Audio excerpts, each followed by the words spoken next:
বা কয়কার ল কোল। কোল হচ্ছে বরাহদেবের একটা নাম।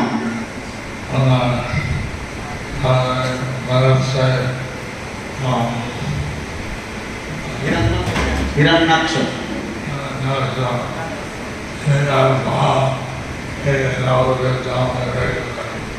তো উনি যখন হিরণ্যাক্ষকে মেরেছিলেন তখন উনি ওনার এক পা এই নবদ্বীপ ধামে রেখেছিলেন।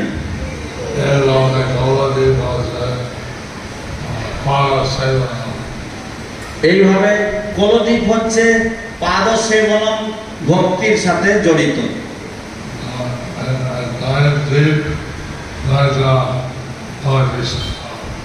এই 9 দ্বীপ 9টা ভক্তির সাথে সম্বন্ধিত। চৈতন্য দেবের জন্মস্থান হচ্ছে আন্তর্দ্বীপ, সেটা হচ্ছে সমস্ত